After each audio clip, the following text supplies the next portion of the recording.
बात कर रही है तो अयोध्या जब आप आएंगे तो बल्कि अयोध्या में जिस तरीके का विकास किया गया है, अयोध्या में जिस प्लानिंग को एग्जीक्यूट किया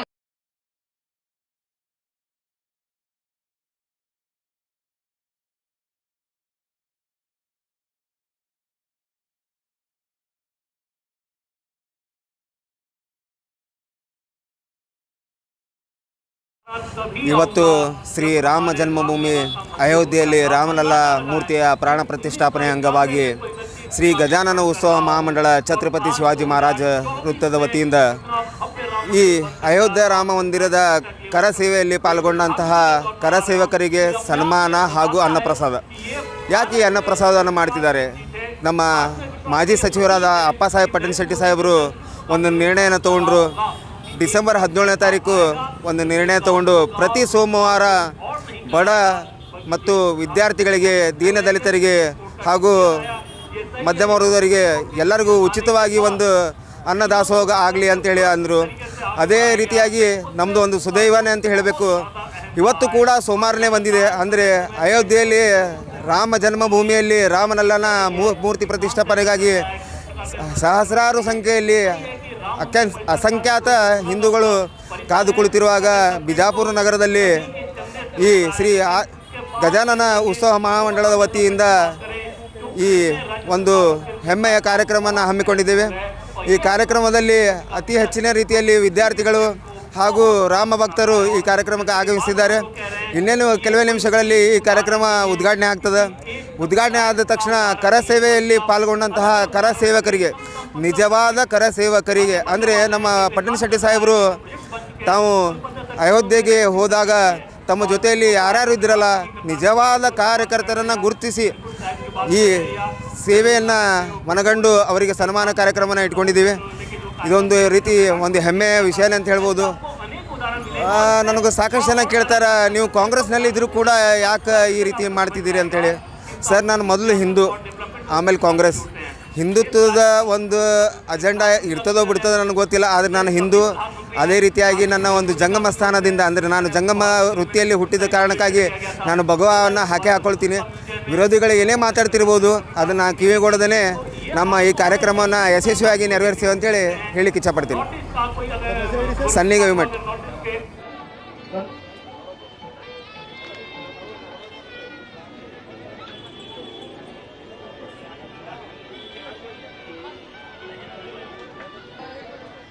ಅದೇ ರೀತಿ ಗಜಾನನೋತ್ಸವ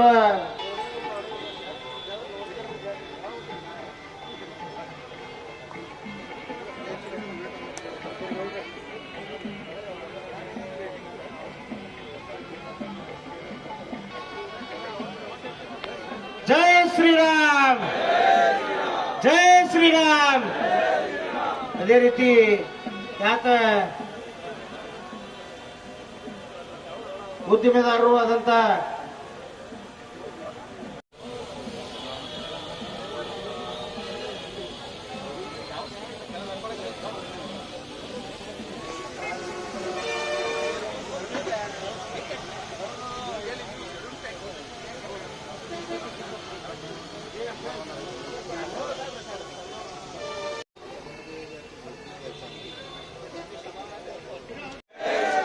ಜೈ ಶ್ರೀರಾಮ್.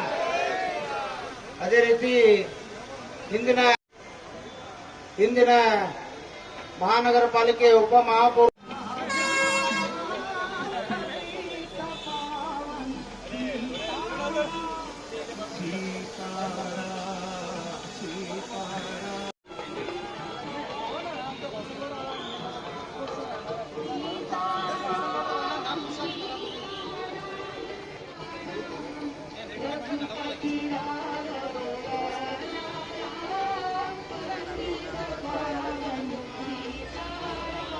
ಸುರೇಶ್ ಸಿಂಗಾರೆಡ್ಡಿ ಅವರು ಸನ್ಮಾನವನ್ನ ನಡೆಸಿಕೊಡ್ಬೇಕಾಗಿ ಅವರು.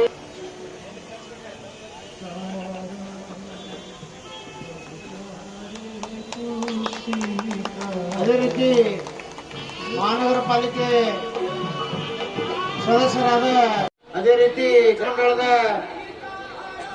ಈ ವರ್ಷ ಅದೇ ರೀತಿ ಶ್ರೀರಾಮ್ ಕೇಳುವುದಿಲ್ಲ. ಈ ಶಿವಾ ಸರ್ಕಲ್ ಕಟ್ಟೆ ಸೀಮಿತ ಆಗ್ತದೆ. ಒಂದ್ ಸ್ವಲ್ಪ ಗಾಂಜಿ ದಾಂಡೋಲಿ. ಜೈ ಶ್ರೀರಾಮ್, ಜೈ ಶ್ರೀರಾಮ್, ಭಾರತ್ ಮಾತಾ ಕಿ ಹಿಂದೂ ಧರ್ಮ ಕಿ ಜೈ. ಭವ್ಯ ಮಂದಿರ ಮೂರ್ತಿ ಪ್ರಾಣ ಪ್ರತಿಷ್ಠಾಪನೆಯ ಸಂದರ್ಭದಲ್ಲಿ ವಿಜ್ಞಾನ ಉತ್ಸವ ಮಹಾಮಂಡಳದ ಕಾರ್ಯಸೇವಕರ ಸನ್ಮಾನ ಕಾರ್ಯಕ್ರಮದ ವೇದಿಕೆ ಮೇಲೆ ಸನ್ನಿಧಿಯನ್ನು ಅಲಂಕರಿಸಿದಂತ ಪೂಜ್ಯ ಕೃಷ್ಣ ಸಂಪಂಗರವರೇ, ನಮ್ಮ ರಾಜ್ಯದ ಹಿರಿಯ ರಾಜಕಾರಣಿಗಳು, ಕೇಂದ್ರದ ಹಿಂದಿನ ಸಚಿವರು ಹಾಗೂ ನಮ್ಮ ಲೋಕಸಭಾ ಸದಸ್ಯರು, ಮಾರ್ಗದರ್ಶಿಗಳಾದಂಥ ರಮೇಶ್ ಜಿಗಜಿನ್ ಸಾಹೇಬ್ರೆ, ಬಹಳಷ್ಟು ವರ್ಷಗಳಿಂದ ಬಹಳಷ್ಟು ಸಾಮಾಜಿಕವಾದಂಥ ಕಾರ್ಯವನ್ನು ಮಾಡ್ತಾ ಬಂದಿದೆ. ಇವತ್ತು ಉತ್ಸವಕ್ಕೆ ಒಂದು ರೂಪ ಕೊಡಬೇಕು, ಉತ್ಸವ ಯಾವ ರೀತಿ ಗಜಾನನ ನಡಿಬೇಕು ಅನ್ನುವಂಥ ಒಂದು ಸಂದೇಶವನ್ನ ಇವತ್ತು ಪ್ರತಿಯೊಂದು ಮಂಡಳಿಗೆ ಹೋಗಬೇಕನ್ನುವಂಥ ಉದ್ದೇಶದಿಂದ ಇದನ್ನ ಸ್ಥಾಪನೆಯನ್ನು ಮಾಡಲಾಗಿದೆ. ಇಲ್ಲಿಂದ ಹಲವಾರು ಒಳ್ಳೆಯ ಸಾಂಸ್ಕೃತಿಕವಾದಂಥ ಮೆರವಣಿಗೆ ಇರ್ಬೋದು, ಮೂರ್ತಿಗಳ ಬಗ್ಗೆ ಇರ್ಬೋದು, ಕಾರ್ಯಕ್ರಮಗಳ ಬಗ್ಗೆ ಇರ್ಬೋದು, ಮಾರ್ಗದರ್ಶನ ಆಗಲಿ ತಿಳ್ಕೊಂಡು ಇದನ್ನು ಸ್ಥಾಪನೆ ಮಾಡಿದ್ವಿ. ಇದು ಸಾಕಷ್ಟು ಇವತ್ತು ಪ್ರೇರಣೆಯಾಗಿ ಬಿಜಾಪುರ ನಗರದಲ್ಲಿ ಹಲವಾರು ಬದಲಾವಣೆಗಳಾಗಿ ಒಳ್ಳೆಯ ರೀತಿ ಮೂರ್ತಿಗಳ ಪ್ರತಿಷ್ಠಾಪನೆ ಕಾರ್ಯಕ್ರಮಗಳು ನಡೀತಾ ಇರೋದು ನಮ್ಮ ಸಂತೋಷ ಸಂಗತಿ. ಜೊತೆ ಕೋವಿಡ್ನ ಸಂದರ್ಭದಲ್ಲಿ ಕೂಡ ಗಜಾನನ ಮಹಾಮಂಡಳ ಇವತ್ತು ಯಾರು ಮನೆಗೆ ಬಿಟ್ಟು ಹೊರಗೆ ಬರದಂಥ ಸಂದರ್ಭದಲ್ಲಿ ಕೂಡ ಕನಿಷ್ಠ ಒಂದು ತಿಂಗಳಿಗಿಂತ ಹೆಚ್ಚು 50 ದಿವಸಗಳಿಗೆ ದಿನಾಲು ಆಹಾರವನ್ನ ಪೂರೈಕೆ ಮಾಡುವಂತ ಕೆಲಸವನ್ನ, ಅಂದ್ರೆ ರೋಗಿಗಳಿಗೆಲ್ಲ ಅಲ್ಲಿ ಬಂದಂತ ಅವರ ಸಹಚರಿಗೆ ಅದರ ವ್ಯವಸ್ಥೆ ಮಾಡ್ಲಿಕ್ಕೆ ಬಂದಂತವ್ರು ಬಹಳಷ್ಟು ತೊಂದರೆ ಇರ್ತಿತ್ತು. ಅಂದ್ರೆ ಅವ್ರು ಬಜಾರ್ದಾಗ ಹೋಗಿ ಹೋಟೆಲ್ಗೆ ತರಕ್ ಆಗ್ತಿರ್ಲಿಲ್ಲ, ಹೋಟೆಲ್ಗಳು ಬಂದಿದ್ದು, ಅದು ಹೋದ್ರು ಪೊಲೀಸರು ಕಿರಿಕಿರಿ ಎಲ್ಲ ಕೂಡ ಬಹಳಷ್ಟು ತೊಂದರೆ ಇದ್ದಂಥ ಸಂದರ್ಭದಲ್ಲಿ ನಮ್ಮ ಮಂಡಳಿ ಅದರ ಗಮನಕ್ಕೆ ತೆಗೆದುಕೊಂಡು ಒಳ್ಳೆಯ ರೀತಿ ಬರೀ ಎಲ್ಲಿ ಒಂದು ಸುಮ್ಮನೆ ಒಂದು ಉಪ್ಪಿಟ್ಟು ಅದು ಕೊಟ್ಟಲ್ಲ, ಇಡೀ ಅವ್ರ ಕುಟುಂಬದಲ್ಲಿ ಏನು ಅಲ್ಲಿ ಜೊತೆ ಇದ್ದಂತ ಎಲ್ಲರಿಗೂ ಕೂಡ ಒಳ್ಳೆ ರೀತಿ ಆಹಾರ ಕೊಡುವಂತ ಒಂದು ಸಾಹಸಮಯವಾದ ಕೆಲಸವನ್ನು ನಮ್ಮ ಕಾರ್ಯಕರ್ತರು ಮಾಡಿದ್ರು. ಆ ಜೊತೆನೆ ಪರಿಸರ ಜಾಗೃತಿ ಮೂಡಿಸಬೇಕನ್ನುವಂತ ಉದ್ದೇಶ ಇಟ್ಕೊಂಡು 8 ರಿಂದ 10 ಸಾವಿರ ಹಣ್ಣಿನ ಗಿಡಗಳನ್ನ ಗಜಾನನ ಮಹಾಮಂಡಳಿಯಲ್ಲಿ ಹಂಚಲಾಯಿತು. ಆ ಜೊತೆನೆ ಇವತ್ತು ಪ್ರತಿ ಸೋಮವಾರ ಅನ್ನ ಪ್ರಸಾದವನ್ನ ಕೊಡುವಂತ ಕಾರ್ಯವನ್ನ ಗಜಾನನ ಮಹಾಮಂಡಳಿ ಮಾಡ್ತಾ ಇದ್ದು ಬಹಳಷ್ಟು ಶ್ಲಾಘನೀಯ ಕೆಲಸ ಅನ್ನುವಂತ ಮಾತನ್ನ ಈ ಸಂದರ್ಭದಲ್ಲಿ ಹೇಳಿಕ್ ಬಯಸ್ತಾನೆ. ಪ್ರತಿ ಸೋಮವಾರ, ಇವತ್ತು ವರ್ಷಕ್ಕೊಮ್ಮೆ ಅಲ್ಲ, ಪ್ರತಿ ಸೋಮವಾರ ಕೂಡ ಈ ಶಿವಾಜಿ ವೃತ್ತದಲ್ಲಿ ಅನ್ನ ಪ್ರಸಾದ ಕೊಡುವಂತ ಒಂದು ಪ್ರಯತ್ನವನ್ನು ನಮ್ಮ ಕಾರ್ಯಕರ್ತರು ಮಾಡ್ತಾ ಇದ್ದಾರೆ. ಇವತ್ತು ಈ ಕಾರ್ಯ ಸೇವೆ ಇಲ್ಲಿ ನಿಜವಾಗಿ ಯಾರ್ಯಾರು ಭಾಗವಹಿಸಿದಾರೆ ಅನ್ನುವಂಥ ಸ್ವಲ್ಪ ನಮಗೂ ಕೂಡ ಗೊತ್ತಿತ್ತು. ಯಾಕಂದ್ರೆ ನಾನು ಆ ಸಂದರ್ಭದಲ್ಲಿ ಇದ್ದೆ. ಅದರಲ್ಲಿ ಅಷ್ಟು ನನ್ನ ಸ್ನೇಹಿತರು ಕೂಡ ಇದ್ದಾರೆ ಇವತ್ತೆಲ್ಲರೂ. ಅವ್ರನ್ನೆಲ್ಲ ಕರೆದು ಸನ್ಮಾನ ಮಾಡಕ್ಕೆ ಬಹಳ ಕಡೆ ನಾನು ನೋಡ್ತಾ ಇದ್ದೆ. ಕಾರ್ಯ ಸೇವಕ ಸನ್ಮಾನ ಅಂತೇಳಿ ಬ್ಯಾಂಕ್ನಲ್ಲಿ ಹೇಳ್ತಾರೆ. ಅವ್ರಿಗೆ ಯಾರಿಗೂ ಗೊತ್ತಿಲ್ಲ ನಿಜವಾಗಿ ಯಾರ್ಯಾರು ಹೋಗ್ಯಾರ ಅನ್ನೋಂಥದ್ದು ಅಷ್ಟು ಮಂದಿ ಮಾಹಿತಿ ಇರಲಿಲ್ಲ. ಕೆಲವೊಂದ್ ಕಡೆ ಕರೆದಿದ್ದಾರೆ. ನಾನು ನಮ್ಮ ಹೆಚ್ಚು ಬಹುತೇಕ ನಮ್ಮ ಜಿಲ್ಲೆಯನ್ನೇ ಒಂದು ಗ್ರಾಮದಿಂದ ಅಥವಾ ಒಂದು ಘಟಕದಿಂದ ಹೆಚ್ಚು ಬಂದಂತ ಊರು ಅಂದ್ರೆ ಅದು ಮನಗೂಳಿ ಅನ್ನುವಂತ ಮಾತನ್ನ ಈ ಸಂದರ್ಭದಲ್ಲಿ ನಾನು ಬಹಳಷ್ಟು 10 ಜನ ನಮ್ಮ ರೇವಣ ಮಣೂರು ಇರ್ಬೋದು, ನಮ್ಮೆಲ್ಲ RR ಪಾಟೀಲ್ ಜೊತೆನೆ ನಮ್ಮ ಒಂದು ಇಬ್ರು ನಮ್ಮ ಜೊತೆ ಇಲ್ಲ. ಒಬ್ರಿಗೆ ಆರಾಮಿಲ್ಲ, ಒಬ್ರಿಗೆ ವರ್ಷ ತೀರ್ ಹೋಗಿದ್ದಾರೆ, ಒಬ್ರು ಸ್ವಾಮಿಗಳಾಗಿ ಹೋಗ್ಯಾರ. ಹೌದು, ಒಬ್ರು ಸ್ವಾಮಿಗಳಾಗಿ ಹೋಗ್ಯಾರ. ಅವ್ರು ಬಿಟ್ಟು ಬಿಜಾಪುರದಿಂದ ನಾನು, ಮೋಹನ್ ಕುಲಕರ್ಣಿ, ಯತ್ನಾಳ್ ಅವರು, ಆಮೇಲೆ ನಮ್ಮ RSS ದಿಂದ ಕೆಲವೊಂದು 3-4 ಜನ, ನಮ್ಮ ರಾಮಸಿಂಗ್ ಹಜೇರಿ ಅವರು ಸಹಿತವಾಗಿ ಅವರು ಕೂಡ ಬೇರೆ ತಂಡದಲ್ಲಿ ಭಾಗವಹಿಸಿದ್ರು.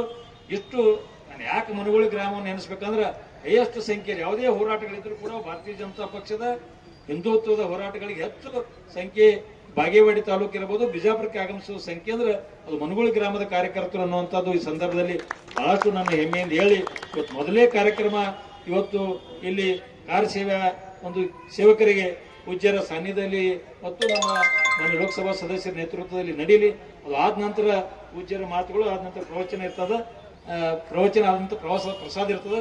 ಎಲ್ಲವೂ ಕೂಡ ಇವತ್ತು ನಡೀತದೆ ಅನ್ನುವಂಥ ಮಾತನಾಡಿ ಹೆಚ್ಚಿಗೆ ನಾನು ಮಾತನಾಡಕ್ ಹೋಗೋದಿಲ್ಲ. ಯಾಕಂದ್ರೆ ಕಾರ್ಯ ಸೇವೆ ಇವತ್ತು 92ರಲ್ಲಿ ಬಹುತೇಕ ನಾವು ಹೋಗುವಾಗ ಹೆಂಗಿತ್ತು ಪರಿಸ್ಥಿತಿ ಅಂದ್ರೆ ಮನೆಯೊಳಗೆ ಹೇಳಾರೆ ಬಹಳಷ್ಟು ಮಂದಿ ಬಂತಾರೆ. ಬಸ್ ಮನೆಗಳಿಗೆ ಇದ್ದವ್ರು ಒಬ್ರು ಮನೆಯಾಗ ಹೇಳಿಲ್ಲ, ಮನೆಯೊಳಗೆ ಯಾರು ಹೇಳಿರ್ತಾರೆ, ಹೇಳೋರು ಯಾರು ಬಿಡ್ತಿದ್ದಿಲ್ಲ. ಅದಕ್ಕಿಂತ ಮುಂಚೆ 88, 89 ಏನು ಹೋರಾಟ ಆಗಿತ್ತು. ಬಹಳಷ್ಟು ಜನ ಇವತ್ತು ಜೀವ ಕಳ್ಕೊಂಡಿದ್ರು. ಫೈರಿಂಗ್ ಆಗಿತ್ತು ಆಗಿನ ವಿ.ಪಿ. ಸಿಂಗ್ ಸರ್ಕಾರದಲ್ಲಿ. ಅವ್ರು ನೆಕ್ಸ್ಟ್ನೇ 92ರಲ್ಲಿ ಏನಾದರೂ ಮಾಡಿ ಅದನ್ನ ಬಾಬರಿ ಮಸೀದಿಯನ್ನ ತೆರವುಗೊಳಿಸ್ಬೇಕನ್ನುವಂಥ ನಿಶ್ಚಲವಾದಂಥ ಒಂದು ಮನಸ್ಸಿನಲ್ಲಿ ಎಲ್ಲರೂ ಕೂಡ ಇವತ್ತು ಹಿಂದೂ ಹೋರಾಟ ಕಾರ್ಯಕರ್ತರು, ರಾಮ ಮಂದಿರದ ಹೋರಾಟ ಕಾರ್ಯಕರ್ತರು ಹಲ್ಕೊಳ್ತೀವಿ. ಅಂಥ ಸಂದರ್ಭದಲ್ಲಿ ನಮಗೆಲ್ಲ ಮೀಟಿಂಗ್ ತೊಗೊಂಡಾಗ ಒಂದು ಮಾತನ್ನು ಹೇಳಿ ಮುಗಿಸ್ತೀನಿ. ಬಹುಶಃ ಇದ್ದವ್ರಿಗೆ ಎಲ್ಲರಿಗೂ ಗೊತ್ತದ. ನಮಗೆಲ್ಲ ಸಭೆ ಕರೆದ್ರು ಏನು ಹೇಳಿದ್ರು ಅಂದ್ರೆ, ಅಯೋಧ್ಯೆ ಹೋರಾಟ ಹಿಂಗೆ ಐತಿ, ಯಾರ್ಯಾರು ಹೋಗಕ್ಕೆ ರೆಡಿ ಇದ್ದೀರಿ ಎಲ್ಲರೂ ಕೂಡ ನಿಮ್ಮ ಜವಾಬ್ದಾರಿ ನೀವೇ ಹೊತ್ಕೊಂಡು ಹೋಗ್ಬೇಕು. ನಿಮ್ಗೆ ಲಘುವಾದಂಥ ಒಂದು ಬ್ಯಾಗ್ ಇರಬೇಕು, ವಿಷಯದಾಗ ನಿಮ್ಮ ಫೋಟೋದ ಹಿಂದೆ ಅಡ್ರೆಸ್ ಬರೀರಿ ಅಂತ ಹೇಳಿದ್ರು.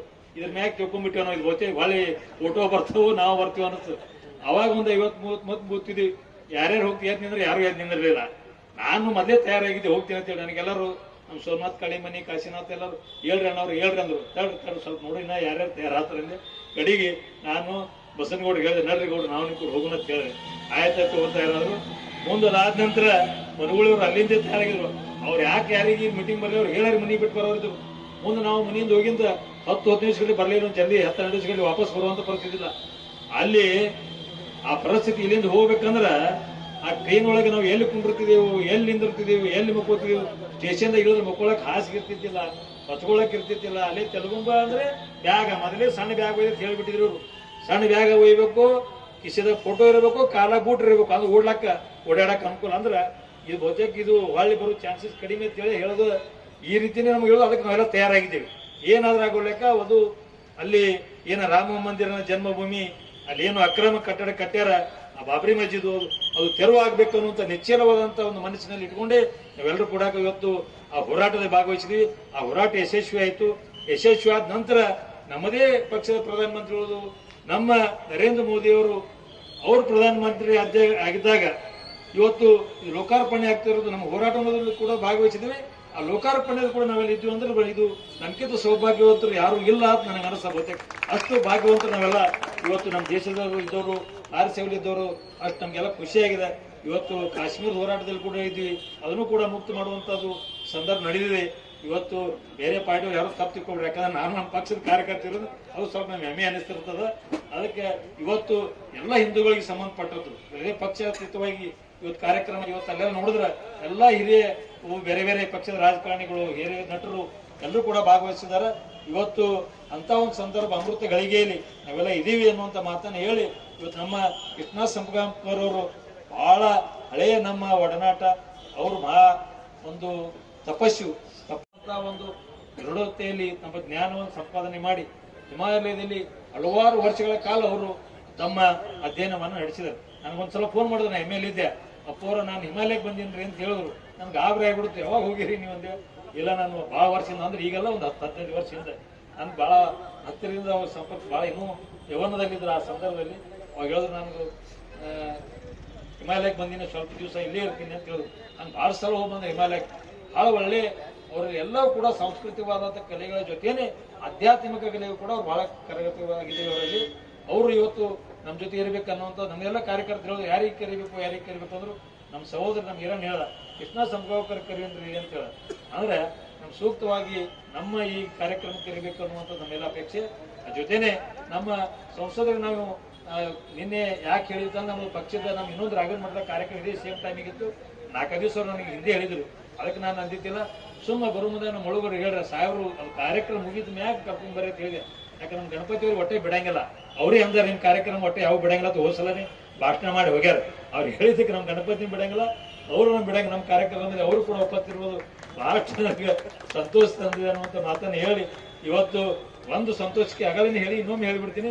ನನ್ನ ಜೊತೆದಂತ ಎಲ್ಲಾ ಕಾರ್ಯಸೇವೆಯಲ್ಲಿದ್ದಂತ ಭಾಗವಹಿಸೋದು ಬಹುತೇಕ 90%, ಇನ್ನು 3-4 ಮಂದಿ ಬಿಟ್ರೆ ಎಲ್ಲರೂ ಕೂಡ ಇವತ್ತು ನಮ್ಮ ಜೊತೆ ಇದ್ದುದು ಅದು ಇನ್ನೂ ಹೆಚ್ಚಿನ ಸಂತೋಷ ತಂದಿದೆ ಅನ್ನುವಂಥ ಮಾತನ್ನು ಹೇಳಿ ಬರುವಂತ ದಿನಮಾನಗಳಲ್ಲಿ ಗಜಾನನ ಮಹಾಮಂಡಳ ಇನ್ನೂ ಹೆಚ್ಚಿನ ಅನೇಕ ಸಾಮಾಜಿಕ ಕಾರ್ಯಗಳನ್ನ ಹಮ್ಮಿಕೊಳ್ಳುವಂಥದ್ದು ಇದೆ. ಅದಕ್ಕೆಲ್ಲರೂ ತುಂಬಾ ಕೈ ಜೋಡಿಸ್ಬೇಕು ಅನ್ನೋದು ಕೇಳ್ಕೊಂಡು ತಮ್ಮೆಲ್ಲರೂ ವಂದಿಸಿ ನನ್ನ 2 ಮಾತಿಗೆ ವಿರಾಮ ಹೇಳ್ತೀನಿ. ಜಯ ಜಯ ಕರ್ನಾಟಕ. ಬೋಲೋ ಶ್ರೀರಾಮಚಂದ್ರ ಕಿ ಮೇಲೆ ಇದ್ದಂತ ಮಾನ್ಯ ಜನಪ್ರಿಯ ಸಂಸದರು ಹಾಗೂ ಕೃಷ್ಣ ಸಂಕಾಂಕರ್ಜಿಯವರು ಹಾಗೂ ವೇದಿಕೆ ಮೇಲೆ ಇದ್ದಂತ ಎಲ್ಲ ಗಣ್ಯಮಾನ್ಯರು ಕರಸೇವಕರಿಗೆ ಸನ್ಮಾನ ನಡೆಸಿಕೊಡ್ಬೇಕಾಗಿ ಅವರಲ್ಲಿ ಕೇಳ್ಕೊತಾ ಇದ್ದೇನೆ. ಪ್ರಭು ಶ್ರೀರಾಮನ 5500 ವರ್ಷಗಳ ಕನಸು ಇಂದು ಈಡೇರ್ತಾ ಇದೆ. ಆ ಕನಸಿನ ರೂವಾರಿಗಳು ಆದಂತ ಕರಸೇವಕರಿಗೆ ಗಜಾನನ ಉತ್ಸವ ಮಹಾಮನಿತಾ ಇದೆ. ತಮ್ಮ ಜೋರಾದ ಚಪ್ಪಾಳೆಯಿಂದ ಈ ಒಂದು ಐತಿಹಾಸಿಕ ಕಾರ್ಯಕ್ರಮದಲ್ಲಿ ತಾವೆಲ್ಲರೂ ಭಾಗಿಯಾಗಿದ್ದೀರಿ. ಪ್ರಪಂಚಾದ್ಯಂತ ಇದು ಸಂಭ್ರಮದ ದಿನ.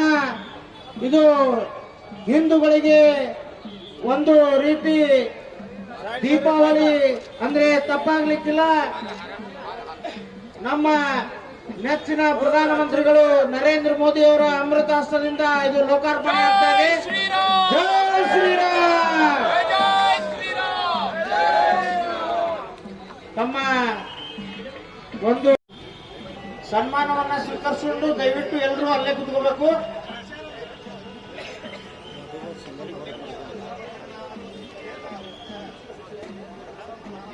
ದಯವಿಟ್ಟು ಎಲ್ಲರೂ ಅಲ್ಲೇ ಕುತ್ಕೋಬೇಕು.